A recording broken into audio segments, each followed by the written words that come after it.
From the Library of Congress in Washington, D.C.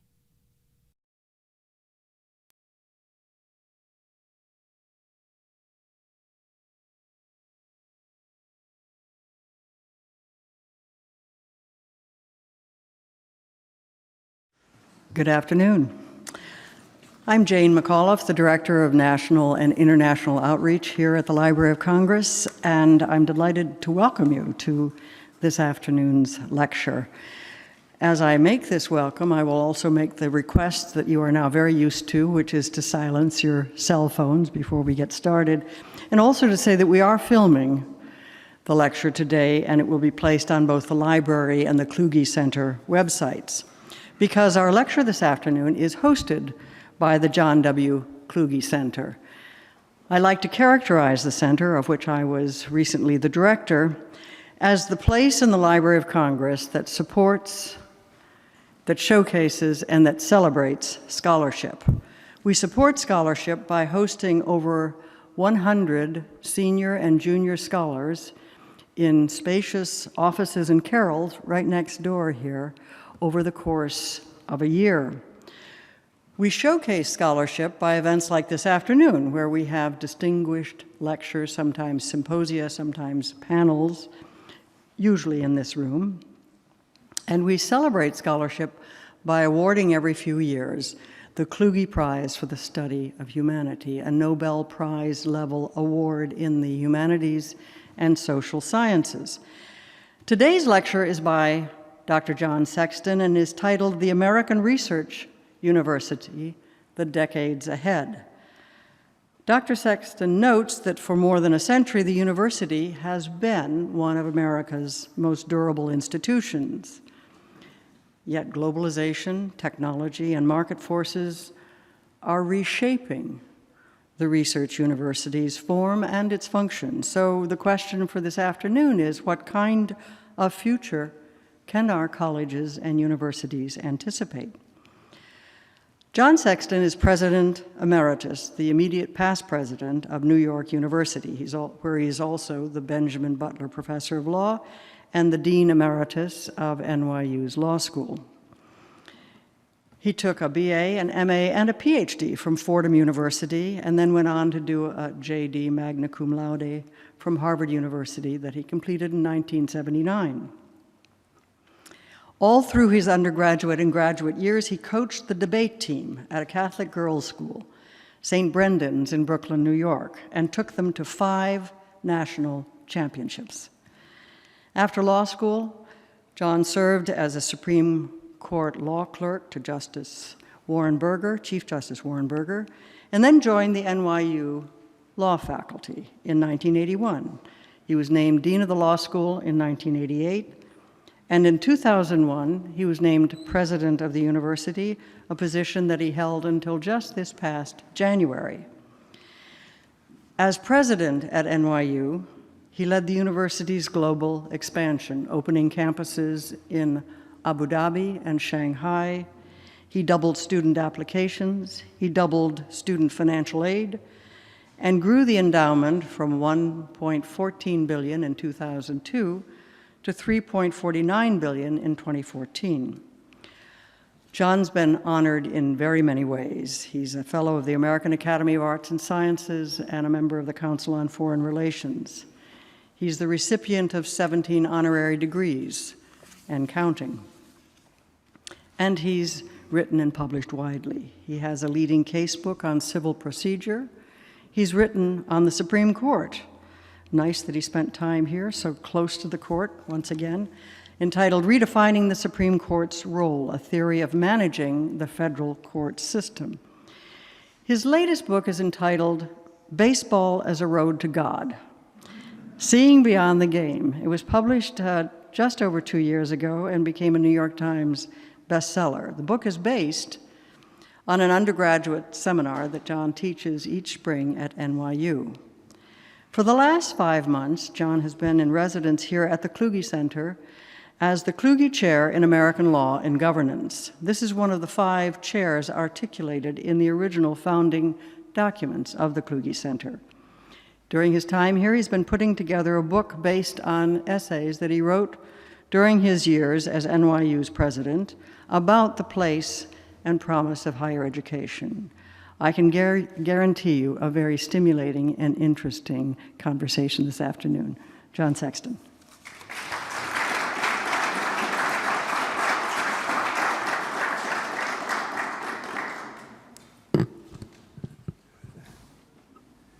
Thank you very much, Jane, and thank you to each of you for being here this afternoon. I see several of my colleagues from the Kluge Center. I know how valuable the time is, both for the senior scholars and for those that are more junior in their careers.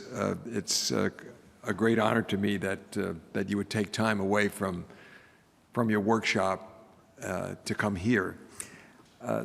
All of us at the Kluge Center, I think, echo the words of the great Jaroslav Pelikan in our own way. Pelikan, who was the first Kluge professor, at least in the first class, said that being the Kluge professor at the Library of Congress is like being a mouse in a cheese factory. And in one way or another, I think we've all had that experience. I want to thank the Library of Congress and thank the Kluge Center, and most of all thank Jane, because Jane is an extraordinary leader in higher education. I came to know her first when she was still dean at Georgetown, and then through her time as president of Bryn Mawr and her time leading the center here, and then now on to even more important duties at the library. She's a great friend and an extraordinary educator, and I know I wouldn't be here but for her indulgence of my eccentricities. Now, she knows my eccentricities, as do many at the library, and one of them is that it's a very rare thing for me to be shackled to a podium. I think the prophylactic against my usual behavior was the fact that there was no one in the front row until people realized that because of the digitization of this and the stern lecture that I got about the necessity of preserving whatever I'm going to say for the archives, I can't leave this space. So I want you to know you're safe.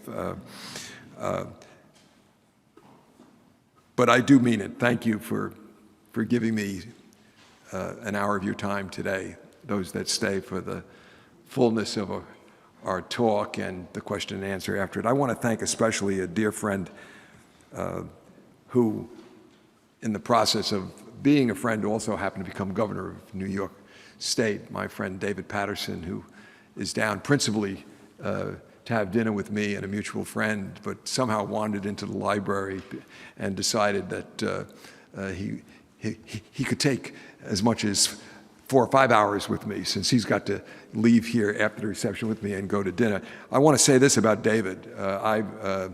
In my 14 years as president of NYU, dealt with 4 governors of our state, and the other 3 were strong personalities and in some ways strong governors.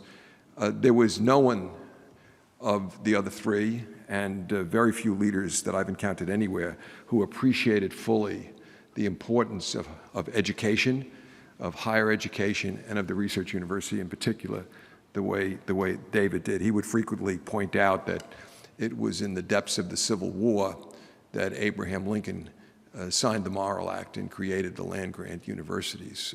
That's what leadership is about, seeing the long run even in the darkest days. And in a way, that's what my talk is about today. Now, I'm going to start by covering some ground. I'll do it in some ways elliptically, because we will reserve some time at the end for colloquy. If you have an irresistible urge, you can interrupt me at any time. I'm not averse to that.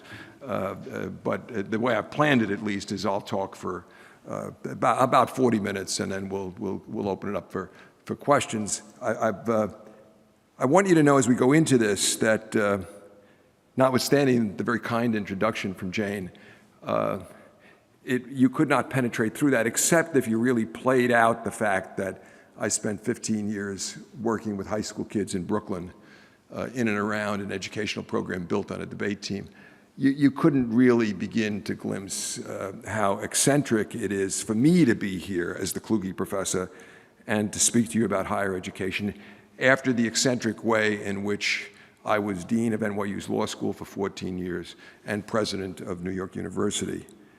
First of all, never in those 28 years did I lose the essential definition of professional self, which one faces, or at least faced before global entry, when you had to list your profession on the card as you returned to the country or entered another country. And for me, it's never been anything but the simple word teacher. I can't even elevate it to professor. It seems to me that the teaching element is the core of what I've been professionally. It was what I was put on earth to do. So my identity is very much that. It's I was a reluctant dean and a reluctant president in both cases. My son came up with a great phrase to describe this, which carried me through 28 years in such positions, and he did it thankfully in the very first year. We had been invited by the Tisch family. Now that's a name with which you conjure at NYU, and we've been invited by the Tisch family to go to their to the owner's box at a New York Giant football game, and I took my son, and the other guests in the box were Barbra Streisand and Dan Rather and people of that note, you know. And it was a good football game. Jed and I were pretty much locked in our seats watching the game for most of the time. And on the car on the way home, he said to me, "Dad, you're a comma person." And I said, "What do you mean, a comma person?" He said, "Well, didn't you notice that when people came in at halftime to pay homage to Mr. Tisch, he would say, 'Oh, and you know Barbra Streisand. Oh, you know Dan Rather. And you know John Sexton, comma, the dean of NYU Law School.'" He said, your presence had to be explained to people. He said it wasn't even the case that my presence had to be explained, because I was the little Sexton kid, you know, that once you were there, I was there. And that's a very useful concept, and it was easy for me to embrace it, because you have to understand that you are the left-hand side of the comma. That's where you love, that's where you deal with the transcendent and beautiful things in life, and that's where you are as a human being. And then there's the right-hand side of the comma, and you get all kinds of, you know, I had to tell the comma person story in French when I was inducted into the Legion of Honor, because I wanted them to understand. I knew they weren't inducting John from Brooklyn into the Legion of Honor, that NYU had been in Paris for 40 years and they couldn't induct NYU into the Legion of Honor. So, you know, there I was, the French comma person, you know. So you get the adulation, you get the vilification. I have to say, one of the huge things that's happened since January 1st is that, you know, I am now just the left-hand side of the comma, and if I get vilified, it'll be because of something I do, thank you very much, not because somebody scrawled something in a bathroom someplace. And but one can never forget the privilege of being asked to represent a school or a university as a dean or as a president, and to carry the right-hand side of the comma. Although throughout my time, and this is more the eccentricity, I continued to write, as Jane indicated, and I continued to teach a full faculty schedule. So in my last year as president, I taught 5 full courses, and did it by myself, because that reminded me what it was about. And it was also, to just put the final touch on the eccentricity part of this, it was also my practice not to go on any for-profit boards, that I would only go on boards if they related to education, higher education. In the one case of the Federal Reserve Board in New York, the connection was not obvious to me at first, but I became convinced it was important to have the education voice in that conversation. And I think it was, and I was able to persuade my friend Lee Bollinger to succeed me as chairman of the Federal Reserve Bank in New York. And I think that's been an important post for us to have for higher education. So I come to my conversation about the university and about the vocation of being a professor being part of the university as if approaching the sacred. This is important terrain for me. This is the terrain where I began operating. It's now 56 years ago since I walked into my very first classroom in a formal sense, and it's been the last 56 years and every semester since I've never taken a sabbatical. So, to the university. First of all, some prefatory words. There are 85 institutions in the world today that exist today the way they existed 500 years ago in form. 85. So the British Parliament, the Vatican, 8 cantons in Switzerland. That's 10 of them already off the table. Of the remaining 75, 70 are universities. That tells us something. That tells us something about the durability of this powerful instrument. And of course, the reason for the durability is it deals with that which makes us human at our core: thought and knowledge and creativity.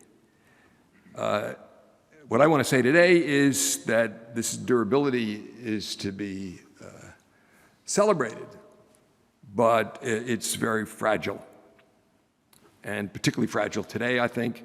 And I fear that we can see the undermining of this extraordinary institution and the values for which it stands if we're not careful. So there's danger. On the other hand, the maintenance of the university, I will submit, this is the other part of my argument, the maintenance of the university is key to any genuine feeling of hope about the advancement of mankind, humankind. If one narrows it to the American Research University, I think most people would say, certainly there was a collectivity of us in Athens 2 years ago from all parts of the world. We had 12 people, and we played a game. You know, we each wrote on a piece of paper how many of the top 50 universities in the world were American. And there wasn't a single person at the table that put the number at less than 40. Then we played a second version of the game, which was to say, by 2050, how many of the top 50 universities in the world will be American? And there wasn't a single person at the table that put over 25. So I think we could say that the American Research University today is in a halcyon time. I think it's easy in conversations like this to miss the broader picture. So let me take a moment to note that I've just used the number 40, 50, you know, I'm in double digits here. I was the chairman of the American Council on Education. There are 5,000 colleges and universities in the United States. I've actually had 2 careers in colleges and universities. The latest one was described by Jane. While I was working with those high school kids, I was at St. Francis College in Brooklyn. I call it the Harvard of Brooklyn because it's the oldest college in Brooklyn. But it's a college, it's a teaching college. It's for first-generation college kids. It's got the lowest tuition of any private school, certainly in New York, maybe in the nation. And it's a glorious place where I was chairman of the religion department. If you were to ask me, so which of these is the superior institution, I would say that's like asking which is the superior fruit between a banana and a tangerine. They're 2 different beings, each excellent in its own way, and we frequently in conversations about the research university, because so many of us come from it, certainly so many that are constituents of this library come from it, we forget that American higher education has as a core strength the fact that it presents itself as a symphony orchestra. And you can't do the 1812 Overture without the percussion section. And I'm not going to say whether St. Francis is the percussion section or NYU is the percussion section, but it's important to have good percussionists and good brass section and a good string section and so forth in any orchestra. And we should begin to think of American higher education in that way. That will become important for some of the issues I'll raise later. Now, there's, among the 5,000, be sure, there are schools that I would not speak about with the pride that I speak about St. Francis College or NYU. I mean, I'm not saying that all of American higher education is excellent. But be careful, because when it's said that American higher education is the best in the world, it's usually a much less remarkable statement. It's talking about a very narrow band. And it's worth focusing on that band, because the research university is the most complex and complete and sophisticated version of tertiary education we've created. And it deals with the full panoply of human activity and the advancement of thought. But we shouldn't forget the rest is there. Now, as the center of gravity of excellence in the research university shifts in the direction that Athens dinner suggested it might, all kinds of things will be happening to the other sections of the orchestra. And some of the topics we're going to talk about today are going to be playing out differently in other sections of the orchestra. I don't think any of this is to be resisted. I certainly don't think that the concentration of excellence in research universities in the United States is to be resisted. The knowledge is not a zero-sum game. Indeed, it's a positive-sum game. And Americans, and it strikes me particularly at this moment in our history, Americans are extremely focused in a very narcissistic way about various vertical concentrations, be it of wealth or other resources. We don't talk enough about the enormous concentration horizontally in all of America and a few other countries vis-a-vis most of the world. And in a just world, we have to redress not only the vertical, but also the horizontal maldistributions that exist. The question really should be, does it have to be a zero-sum game or a negative-sum game? I don't think it does. I think it can be a positive-sum game. And if that's the case, then it becomes about quality. How do we maintain quality? And access, which is talked about far too little. To me, just to give you the punchline, a good outcome to all of this depends upon some very simple things. Two, really. The first is that each element of the orchestra be able to articulate clearly and pursue vigorously what the Jesuits taught me to call the ratio studiorum. The ratio studiorum. What's the purpose of this particular part of the orchestra?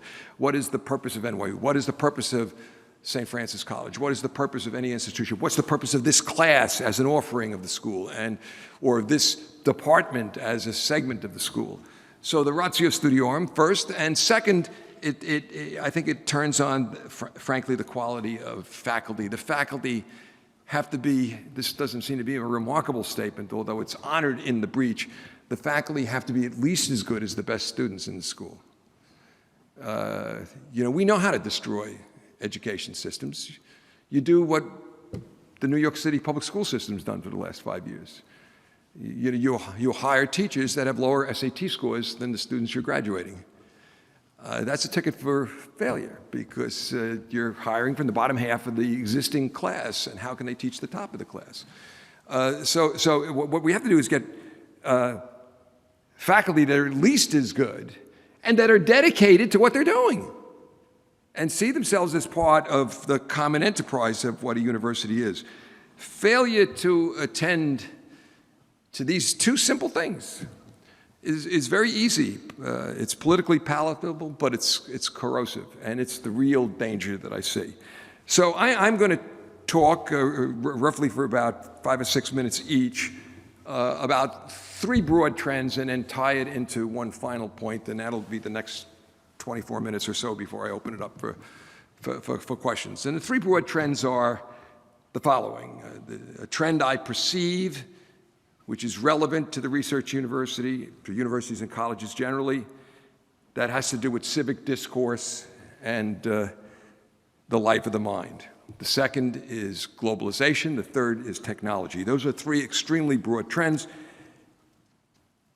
The fourth topic I want to hit brings it all together, I think, and essentially speaks about both the peril and the promise of education as a determinant of how these trends play out. And I think the way we approach education can either make it turn out quite well or quite poorly. So let me start with civic discourse and the life of the mind. I'm going to move through this with rapidity. I'm going to use phrases that I think will capture the reality that certainly one sees today in the political and civic discourse in this country. I start off by saying the core and essence of the university has to be that the disciplines that have been developed over generations, working together increasingly, discovering connections between themselves in a wonderful way, drive a process of knowledge inculcation, knowledge advancement, creativity, and importantly, in the modern American Research University, providing soul to the professions, be it the doctor who understands the patient as well as the disease, or the lawyer who is Tocquevillian and Jeffersonian. Those are the purposes of the common enterprise of the university. And I say common enterprise because the university merits the full engagement of its participants, and it should embrace and value different viewpoints as long as the viewpoints are backed with evidence and not simply assertion. I say to my students, you're not entitled to opinions in my class. You're entitled to viewpoints, and viewpoints can be defended with argument and evidence. But the university has to, it doesn't have a viewpoint. It values a diversity of backgrounds and viewpoints. It's not a political tool owned by some to be taking positions on various issues. In fact, rarely should a university, as the university, act politically outside the core of its means, in my view. Now, I think we're at a time when broad societal trends threaten the maintenance of excellence. If you want a full explication of this, as Jane said, I'm collecting various what I call reflections that I've written, about 10 of them over my time as president at NYU. They're in the nature of pathway arguments, pastoral letters. They're not postcards. They're not research papers. They tend to be 40, 50 pages long. They're not footnoted. I rarely quote from anyone, but I try to make visible all the parts of my argument. And the one that's most relevant here I wrote in 2005, and I called it Dogmatism and Complexity, the Research University and Civil Discourse. And I'm going to read, it's one of the few times that I quote in the reflection. I quoted this little book, which if you haven't read it, you should read. It's quite remarkable.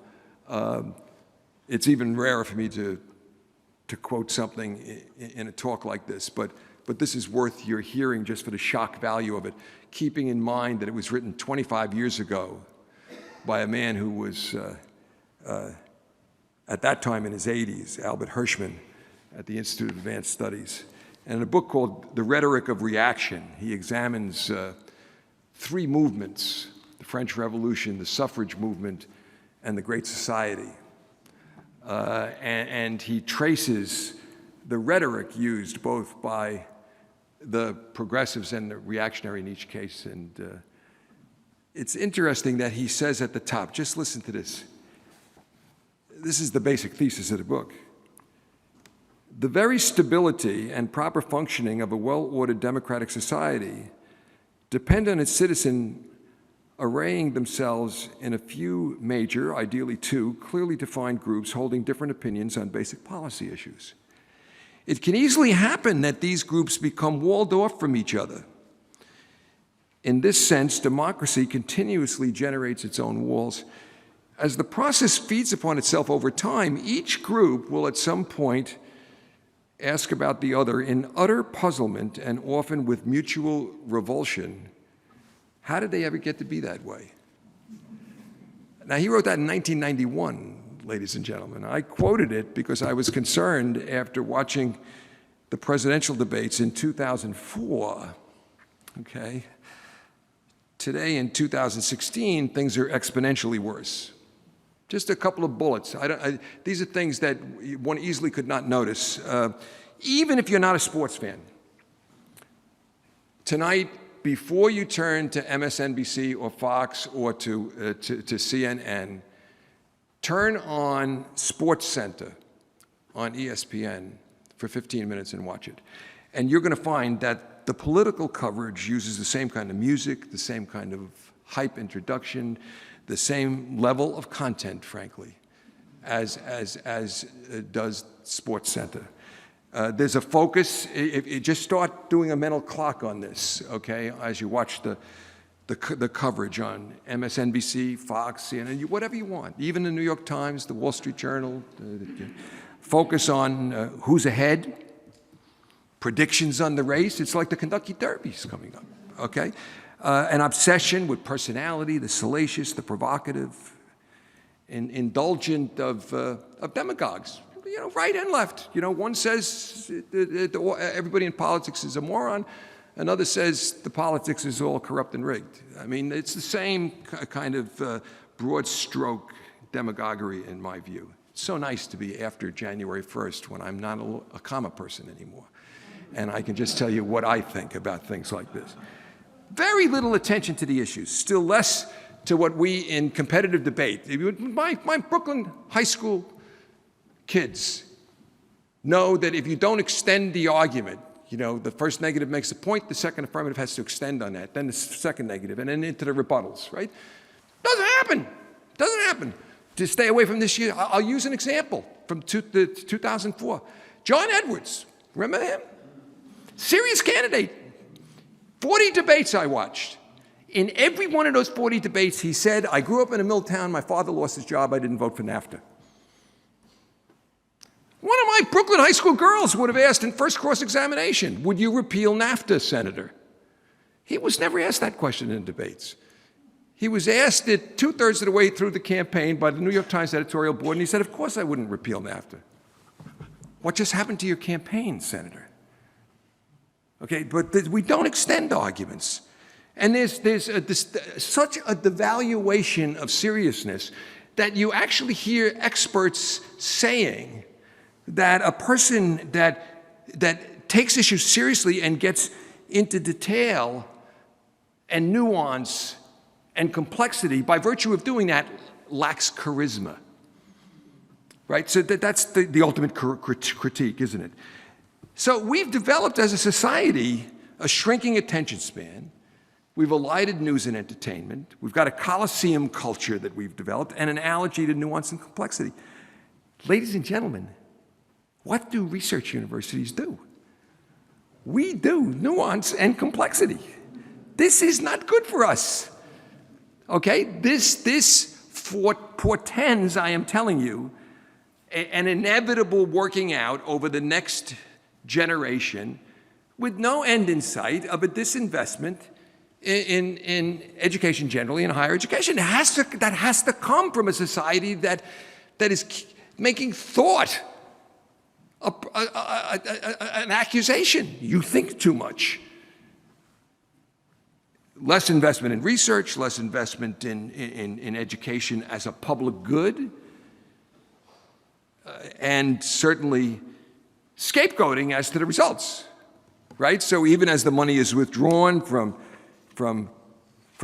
subsidizing the cost of higher education, we scapegoat those who are running higher education. The money's gone away. Oh, by the way, one of the solutions we'll do is we'll increase compliance reporting. So you have to hire more people, and then we will point to the increase in the number of administrators. Okay. You're looking at the president of one of the 20 colleges and universities that was chosen, quote, at random, close quote, by Senator Grassley for a full IRS audit. just at random, like the little thing goes off with TSA. And a year and a half, 4 IRS offices at NYU, day in and day out. Imagine the administrative time consumed by that. We got a clean bill of health in the end, but a year and a half. And then, we ourselves undermined the ideal. I was, of course, a member of the Association of American Universities beginning in 2001, and as we began to launch a major justification of the research university with the Norm Augustine report, Rising Above the Gathering Storm, I argued as vigorously as I could, to no effect, that this was a Faustian bargain. That if you start justifying what universities do on a basic utilitarianism, you're going to run directly into undermining yourself, as there's an impact on the humanities and on the social sciences and on basic research in the sciences, and creativity goes off the agenda, and short-term results become important. Now, that's the dark side. It's still the case that our universities are the greatest counterforce to these activities and these trends, or at least they can be. It requires profiles and courage.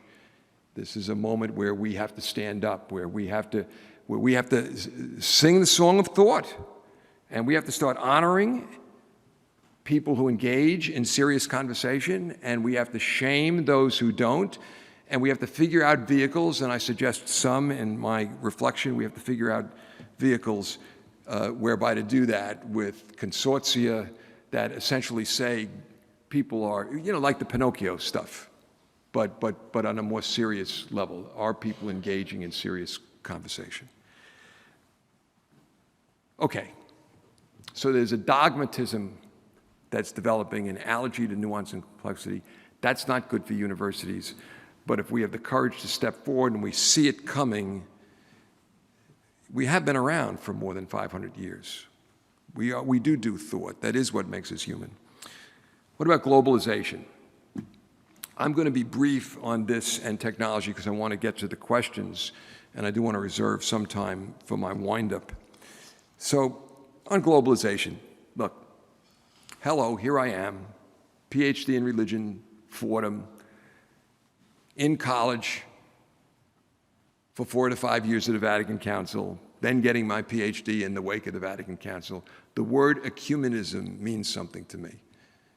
Okay, it means, when you translate it into the secular sphere, that there's a big premium that you receive if you can look at life not through the one window you're given at birth, but through the many windows in the many rooms of the mansion.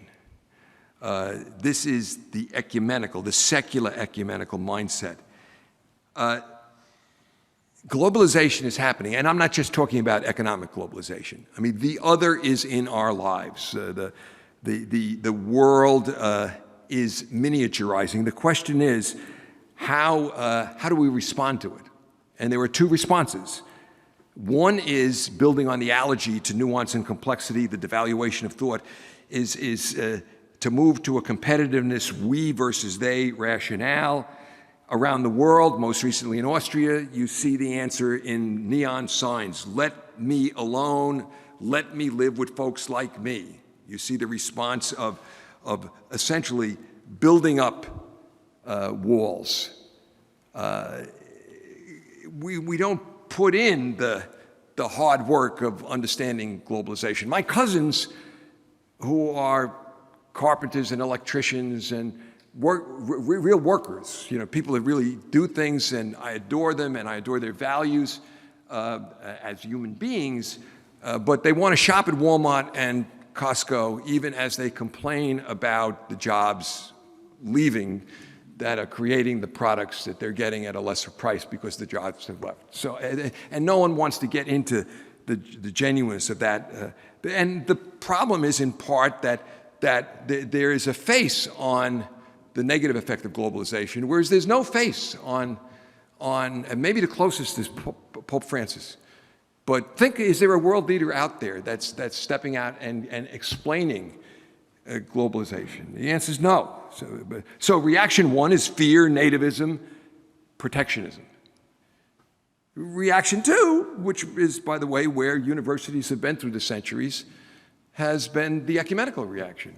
Okay, embrace engagement, see the gift of difference and the other as a great gift to be studied. The choice is for or against common enterprise. And I would submit to you that, again, universities are the key here. The universities have always been global. There's always been a world community of ideas. Universities have been about communication and understanding. Increasingly, the world is developing a network of what I call idea capitals that are animated not only by the old things, finance, insurance, and real estate, but a new element that's necessary for the modern idea capital, the intellectual, cultural, and educational, ICE. We have to have fire and ice together. And universities are in the fire and ice business. We do ICE. We do the intellectual, cultural, and educational. Now, how universities will respond to globalization and embrace that notion of ecumenism and the ecumenical, there'll be many, many different ones. I mean, NYU is all in, but others will do it through bilateral arrangements, associations and consortia, code sharing. There are any number of ways to do it. But most of all, we have to model a set of things as we address globalization. We, the university community, we have to model the celebration of thought, the positive sum consequences of common enterprise and cooperation. This means maybe coopetition, if not cooperation, but not competition. It's not seeing it as a zero-sum. It means sharing. So that brings us to technology. Technology will be, as they say, disruptive insofar as it will cause change in many areas. But it's easy to overstate the degree of disruption that technology will cause in higher education. Those who make a major claim of disruption tend to have a very narrow understanding of what education is. They see it principally as information acquisition. And there'll be parts of the orchestra where that will be significant, but not the part of the orchestra in which the research university does most of its operation. I'm going to get more concrete on this in a moment, but I mean, look, my life now, in addition to my being a faculty member at NYU, is occupied trying to bring education to kids around the world, primary, secondary, and tertiary, who just don't have a shot at a meaningful education today. Want to hear a scary number? 85 million. 85 million primary and secondary age children in the world will go through life, unless we change things, never having met a teacher. Nobody's even trying to educate them. You know, and some of them are in cities, in India or Brazil, in the slums. Some of them are in remote areas. Some of them are in war zones. Some of them in abjectly poor countries. Some of them in refugee camps, where once a kid gets to a refugee camp, the average time he or she is there is 10 years. Okay. 85 million kids never meet a teacher. Another 260 million, even if they get a stamp that says they graduate from high school, won't be able to read. They'll have a fourth grade reading level. So, you know, technology can help a lot, okay? But it's not a panacea even for those kids. That's where I'll end. But the key is, would we want our kids to have what those kids are likely to have? Yeah, we have people in this country saying to the poor, the uninformed, the unconnected, send your kid to an online school, $10,000 college degree. And those same people are paying tutors to prepare their kids for the SAT so that they can get into a list of 20 or 30 or 40 schools that I guarantee you are not online schools. So we have to be a little bit, Rawlsian about this, right? Little John Rawls here. Am I advising others to do what I would do with my kids? This is the educational version of fighting wars with other people's children. The argument is made, though, but even in the research university, technology, it'll help address this issue of cost. Cost is going up. It's going up. And we've got to suppress cost. Well, yeah, there are places I could tell you. I have lived for the last 5 years for a budget, with an annual operating budget north of $7 billion a year. Throughout my whole, I think we started at $5 billion a year. These are big budgets, Can you save money with technology in them? Sure. In fact, we managed to save a good bit of money. But what about in the academic center? Well, yeah, there are places. Language 101 courses, the most basic language courses. You could save money there by doing it technologically rather than with a professor or supplemental professors. But most of the areas where you would integrate technology into the research university either do not save money or drive cost up. So the flipped classroom makes the experience in the classroom better by having the kids do technological exercise before they come, but it doesn't save money. Okay? In fact, when you think about it, at the really top universities, the ones we're talking about when we use the word research university, I can't, at my Tisch Film School, I can't have a camera for more than 2 years. Otherwise, I'm not training kids for the industry. So there's a technological half-life, First decision I had to make as president was, you go for an MRI, there's a 1.5 Tesla machine that reads you for the doctor. Research university, it's a 3 Tesla machine, it's logarithmic, so it's much more than twice as powerful, okay? My guys wanted the only 7 Tesla machine in the country, 7 Teslas. How much does that cost, Bob? I say to the dean, $40 million. This does not save money. Okay? Now, it might cure diseases more quickly. Technology does not save money at research universities, net. So the biggest impact of technology, in my view, and I'll close on this and segue to my final punchline, the biggest impact is, frankly, one that's rarely mentioned. I think everything from the MOOCs to something called the University of the People. Now, I'm chairman of the board of the University of the People. I've been chairman for 7 years. What's the University of the People? Well, if you're a high school graduate, you're fluent in English, you have access to the internet, and you're abjectly poor, you're automatically admitted. Welcome aboard, no matter where you are in the world. And you'll get an accredited, in the United States, accredited, free college education. Here it is. All open source materials. You sign up for courses. There are volunteer professors that have made up the curriculum and work with the 32 students in the class who do peer-to-peer learning largely. Then they get the final exam, and they take a secure final exam, and they get a grade, and they've now passed, English 101. And you aggregate your 36 courses just the way you would in a college if you were in Amherst or New York City or Washington, D.C., and you graduate. You got an accredited degree. We had the graduation ceremony for our first 7 students last year, but we're now up to 3,000 students. And that's technology doing something good, but, now wait a minute. What about this Rawlsian thing? What about this other people's children thing? Would you send your Jed or your Katie, your children, to the University of People? No. And we shouldn't trap anybody in the University of People either. So what we've started to do, and so far we've got 3 cooperating universities, NYU, Berkeley, and University College London, that at the end of the first year, the University of People will look at the top 10% of the class for transfer in, and now you're moving up a ladder. Thank you very much. Now, maybe the first step would be to St. Francis College when we get this thing going worldwide.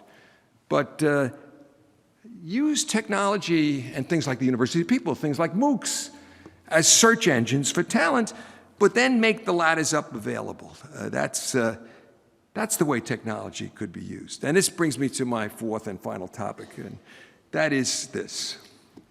There's peril and promise in what I see in the decades ahead. The peril is that, as we've seen work out in so many areas, that now higher education, formerly the instrument of opportunity, will become the way to lock in a caste system that is more powerful than any caste system ever created by a religion. Where we send the children of the poor, the uninformed, the unconnected to $10,000 online colleges, where they neither get the quality of education, and we understand at some level the kids at St. Francis and at NYU and at Georgetown and at Harvard are getting. We get that. There's something going on, because that's where we want to send our kids. I come from a city where people pay $35,000 a year for kindergarten. And they fight the people that have all the knowledge and all the money and all the connections to get their kids in. What do they know? What do they know? Okay? It's so simple. Just, would you do it for your kids? And the fear is that, in the past, the elites would give a fortune to their kids, and there was some chance their kids would squander it. But now we're giving kids of the elites education that others aren't getting, and we're giving them a network of relationships that comes from that education, at least if it's not online. So what's the answer? Well, I think the answer is to push the quality of our higher education as far as we can, paying attention to the issues I've put on the table. But it's also to make sure that everybody has access and information and the capacity to climb ladders up. So I would create literally a worldwide clearinghouse of educational opportunity. I'm involved now with an effort with former Prime Minister Gordon Brown to do just that. And I think that we will have the college version of that up and running within a year, and we intend to try to do it for all levels of education. I think that we then have to supplant that, because you can't expect many of the kids out there that are as good as any kids that are in the best schools anywhere in the world, okay? That's the thing I want you to understand. Okay, I want you to know, and excuse me just for giving one example, because we've run this experiment with NYU Abu Dhabi, where we were sent out with the ability to find kids that were as good as any in the world. That was the admission standard for NYU Abu Dhabi. Clearly admissible to any school in the world. Far higher than the admissions standard for NYU New York. So we found Musbah. Who was Musbah? Musbah homeschooled himself for grades 1 through 8 in his tribal village in Ethiopia.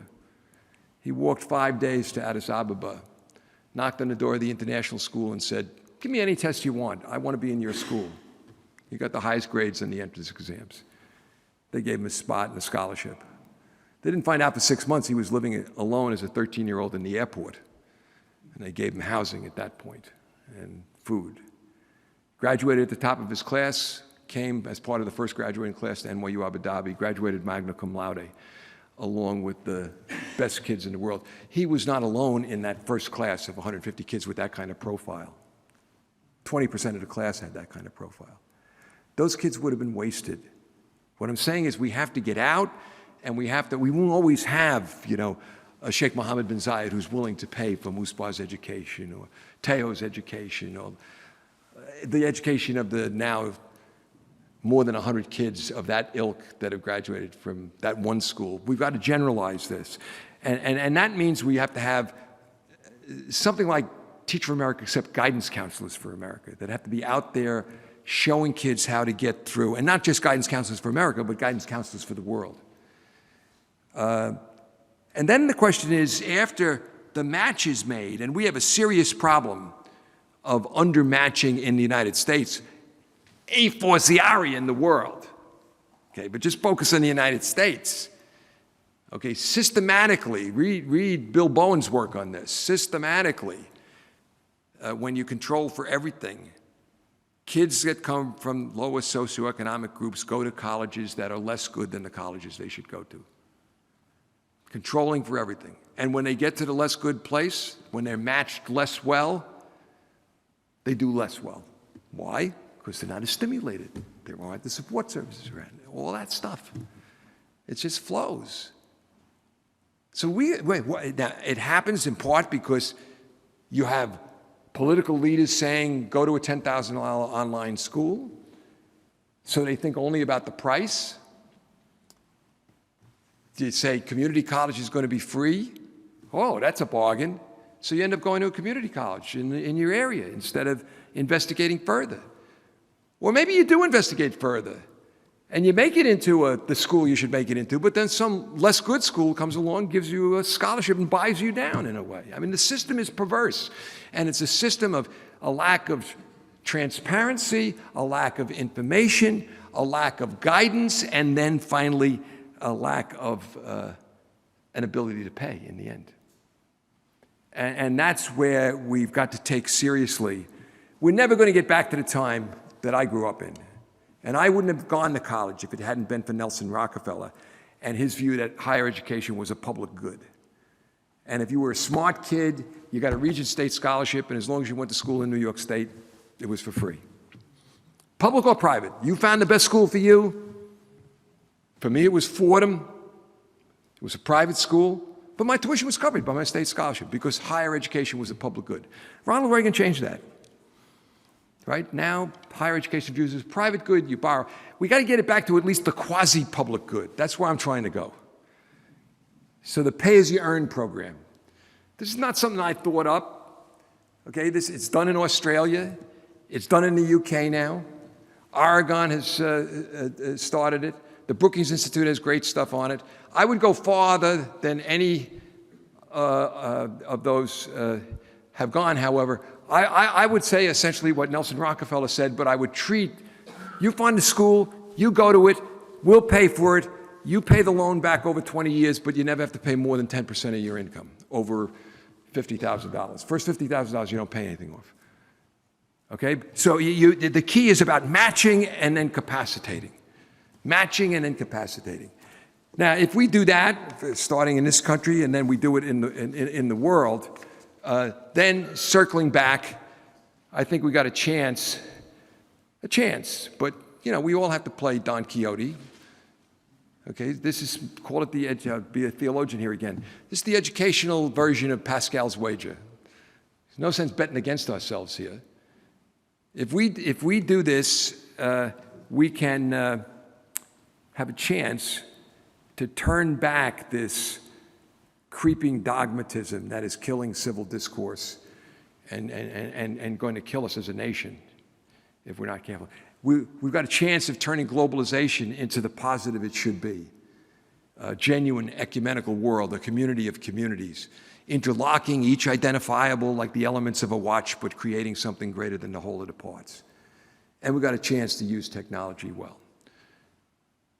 Thank you all for your attention. I appreciate it.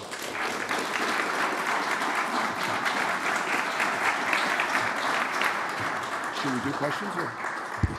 Well, I promised you stimulating, and I think John delivered.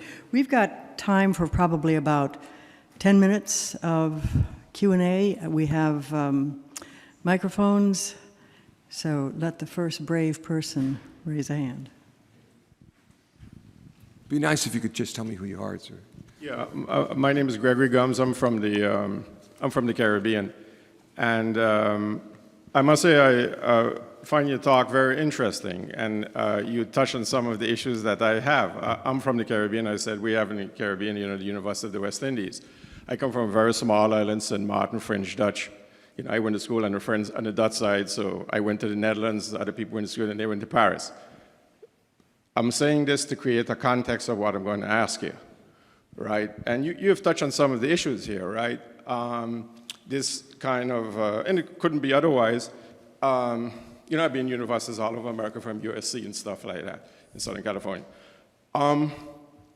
the issue that we face, obviously, in the world, and you have kind of touched on that, is the fact that these research institutions are fundamentally grounded in the North. Right now, we have a little bit China starting to come. Australia has some good universities.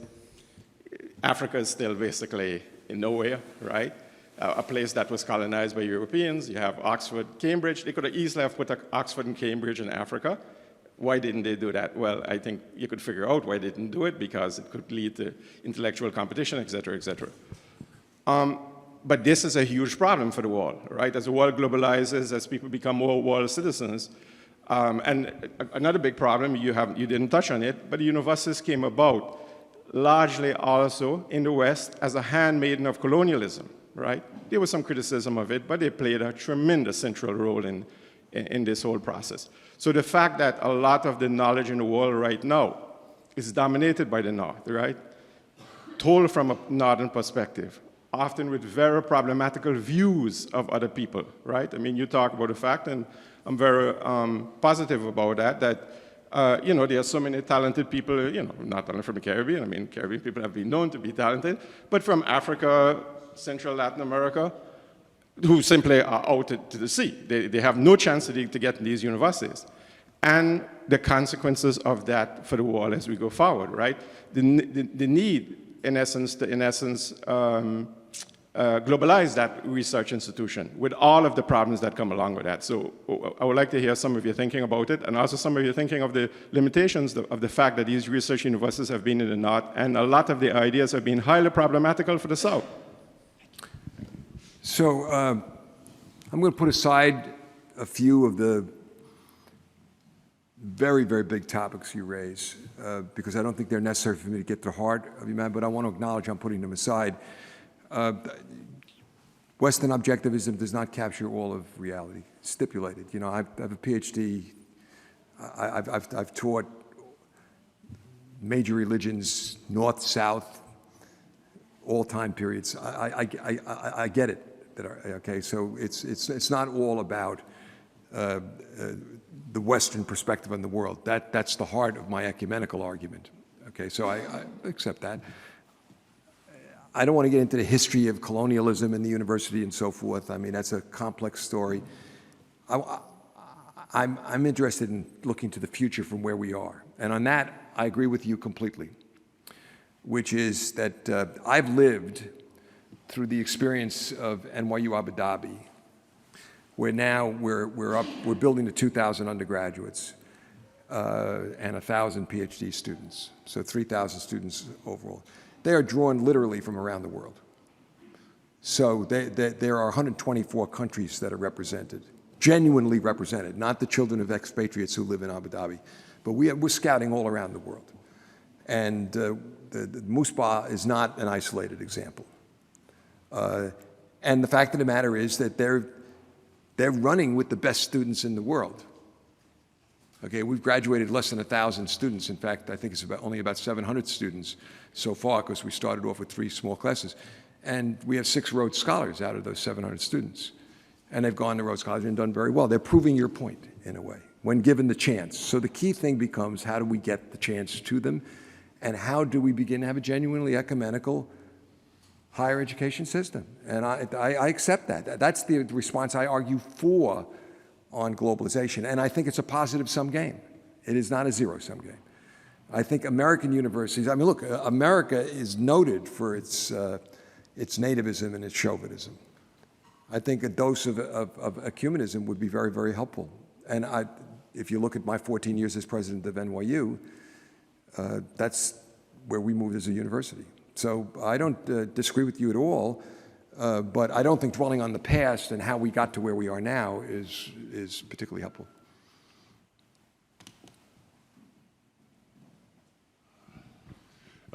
My name is Rufus King, a product of the best schools in this country. That must be the Jesuit schools. And actually, one of them was. And I'm now a judge. Oh, you have to sit down so they can see me while you're asking your question, or move to the side, Rufus. That's a great idea. But by the way, it's a little hurtful. I've just succeeded, as Jane and Governor Patterson and Jan will attest that I've just succeeded on a 35-pound weight loss program on a challenge for my kids. They had actually named my stomach Rufus, but Ooh, you know how to cut. no. My sense, having gone to the best schools, that at the very top, schools have themselves kind of figured it out, how to line up a way to get people who want to go there, but that really the thrust of your concern is working that back down through the entire array of schools. And if that's correct, I would like your comments on how do you spread that so that the people hoping to get into some school have the same opportunities that they would at the best schools if people were looking for them with scholarships. Yeah. So let me. This is not a dissenting opinion. It's what we would call at the Supreme Court, where Jan Horbley and I work together, opinion concurring in part and dissenting in part. So I just want to put a little caution flag up. I think having been educated at least one Jesuit school, you'll probably accept this dialogue as a friendly amendment. Speaking for one of the 2 or 3 dozen most selective schools in the country, NYU, I'll say we have not figured out how to get opportunity down deep in society. What we've figured out is how to make ourselves extremely attractive and to have people want us a lot and to get a sufficiently diverse student body that our consciences are not shocked. But I could give you story after story after story. I told you I've not gone on for-profit boards. Therefore, I've been a very active member on various boards that are consistent with the message I'm giving you today.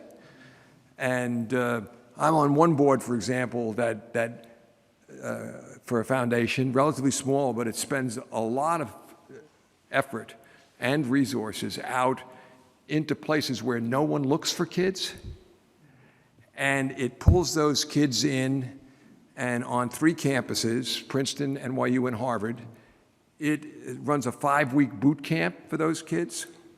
And I think the average rise out of 1,600 on the SAT for the kids, and it's something like 80 to 100 kids that are in those boot camps, the average rise is something like 450 points out of 1,600 on the SAT, proving that this is eminently coachable. But these kids never would have gotten the coaching, right, that in my city people routinely pay for. Hundreds of dollars an hour they pay for the coaching. And those kids end up going to the places that we would want to send our kids, those schools you're talking about, including NYU, but they end up going only because somebody has reached out, discovered them, told them it's important as a choice. See, there's a whole lot of information along the way that if we don't work systematically as a society, first, I'm saying there's a big enough problem here in the United States. My life is now about raising the standards for those tens of millions of kids around the world. That gets to this point that was raised with the first question, okay? And because out there, I'm telling you, there are students that are as good as better than the students that are going to the schools that you and I care about, but they haven't been found. And you know what? They're smart, and if we don't give them a chance, if we don't give them hope, they're going to get angry, and then you got smart, angry people out there. And when you have not hundreds or thousands or hundreds of thousands or millions, but tens of millions of smart, angry people out there, I got 1.2 million Syrian kids in Turkey, Lebanon, and Jordan as we speak. 1.2 million. Syria had a pretty good education system before 500 schools were destroyed and they were forced to flee their country. 85% literacy rate. For 3 years, those kids have been either in the camps or on the streets, 75% in the camps, 25% in the streets, getting no education at all. They know what they're missing. They know what they're missing. Now, the sad thing is, when I go around and speak to governments about helping that, when I speak to the United States State Department, the humanitarian argument doesn't raise the dial very much. The economic argument will be good for the raise the security argument, now, because you want to know where the next people are going to come from that are going to be angry and smart enough to do something about it. So we got to get to this, and we got to get to it here, but we got to get to it worldwide. And yes, we have very, very good schools, and they're diverse, but not enough. Yeah. Thank you. Okay, I'm sorry. My answers are too long. Yes, I know. I'm sorry. Thank you, Professor Sexton. Actually, President Emeritus, Sexton, for this talk. I was actually very touched by some of the comments you made, but actually somewhat sad, and also not through your own fault. But my name is John Del Pino. I'm now 47 years old, but back in 1988-89, I wrote about some of these very issues that you talked about. Again, one of the leading research institutions in the world, I would argue the best in the world, the University of Chicago. At the time, I was president of the Hispanic Students Association. And ironically, I happened to reread something I wrote back then, even before your talk. I didn't know you were touching these issues. I wrote a series of essays back then, in April, May, and June of 1999, called What is the Future of Hispanic Access to Higher Education? And I'm more happy to share with you later on. It was published actually in Chicago Maroon, in which in a 6-part series of essays I talked about some of these very themes you talked about. Unfortunately, not through any lack of neglect on your part, but it seems like kind of sad to me how we've even regressed much more than I would have anticipated with some of the very topics that you raised, whether it's some of these kids you mentioned about who make their last grasp of education at high school diplomas, or of lack of access to information, whether by dint of poor schools or by lack of being fully engaged in access to information, by having parents who necessarily might not be engaged in the political process, unlike other communities in the U.S. who are more aware of simply knowledge and opportunities. Not through maybe deliberate design, but just simply by awareness. And also by somewhat political neglect, and sometimes almost by deliberateness. As we know, the recent statistics about we've regressed, there's more air segregation in some parts of the country now. And for lack of time, I just really want to start by saying, I really applaud you for having the courage to raise these issues. I certainly hope in an ideal situation we can really fully progress further. I know, for one, I have not given up thinking about these issues, and I, for one, am fully proud to not only my institution, but many others around the world, you also in Top 85, but also others who continue to encourage the life of the mind. And with all due respect to the first gentleman, I think these very issues that I became aware of at the University of Chicago and elsewhere, I would not fully been aware of throughout my knowledge of history, and to men of courage and women of courage who helped to raise and try to push the ball further down the field, so to speak. And I applaud you for them, and like you said, let's not dwell too much on the past, but try to go forward, but also reminding certain lessons of the past. And remember, Santanaya said, to paraphrase, not to repeat those same mistakes, but try to learn from them and move forward. Thank you very much. Thank you, John. It's a good place to close. I'll just use your comments to just connect the dots once again, in case I've not made myself clear. So I began by talking about 3 topics that we could talk about outside of the context of higher education. What you see in our civic and political discourse. I mean, just remember, the Hirschman quote I read was 1991. The Edwards example I gave was 2004. I didn't give any from this year. You're living it. Go home and watch SportsCenter tonight, okay? And see what we've done. But what it is, you understand, that we may be witnessing is the death of thought, right? I mean, if we just continue to devalue thought and put aside whether it's good or bad for research universities, it's obviously bad, but it's not good for society. It's not good, we were put on earth as Homo sapiens, right? I mean, it's, then you see that the university can be an antidote to this, right? And it's quixotic, but it can be an antidote to it. Then you move to globalization, and again, it's an unavoidable thing. I mean, the phenomena that are working out are just what Teilhard de Chardin spoke about in the 1940s. So the world is coming together. Now, are we going to come together and cause a combustion, or are we going to come together and create a community of communities? Again, this is a very big question. Again, higher education has a key role to play in it. And then you get to technology, and technology is not the enemy of what we're trying to do here. I don't worry about it being disruptive. It's not going to disrupt. It's going to change many different parts of the orchestra, and if we use it right, it will democratize higher education as long as we have ladders up. Okay, but it can't be used to stamp other people's kids with a BA degree and declare a political victory. That's the danger. You see, that's the danger. It's that it runs down the value. Now you say, oh, look, our college graduation rates are up. And then the final element that I meant is meant to tie it together, and this is, John, the point that you're making, and I tie it back positively to the point that was made out of the Caribbean. For me, it's a moral issue. For me, the humanitarian argument is enough.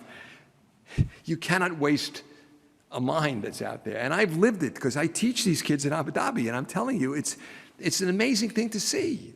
And to know that the Musbahs and the Teos and the others would have had nothing because they never would have been found and they never would have known it made a difference.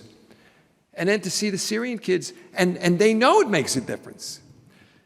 So it's not enough. This is where the flavor of Rawlsianism has to come in. That was my kind of punchline that pulls it together. As we think about the elevating civic discourse and embracing globalization and utilizing technology to the maximum, it's only going to work if we generalize it in a way that we don't know where, in the Rawls table we're sitting. And it works for everybody at the table.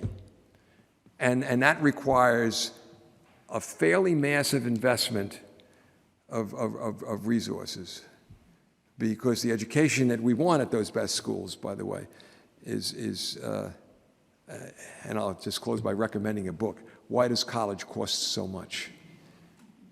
Okay? Why does college cost so much? And it's because in a well-functioning economy, a high-talent service industry goes up more rapidly than inflation. So then the only question becomes, okay, if the cost is going up, what's the subsidy? And cost minus subsidy equals price. And it doesn't require a rocket scientist to figure out if you withdraw subsidy and cost is going up, price is going to go up. Or quality is going to go down. So, we got to get out of this kind of very simple-minded debate that, it all works synergistically for me, because that's when the demagogue can say to those who are allergic to nuance and complexity, yeah, costs are going up. So the solution is what? Give everybody, freeze tuition. Okay, freeze tuition. I'll go on record right now and say that is a stupid policy. Freezing tuition gives Donald Trump and William Gates' children scholarships. Okay, it doesn't make sense, but it's hard to be another talk to explain that to you. But I'm telling you, that's not the good social policy. And we got to get to ourselves to a point where these four things are working together positively. And then we can have a world that we're proud of. It's not going to happen in my lifetime, but it'll happen in Jane's, I'm sure. All right, thank you all very, very much.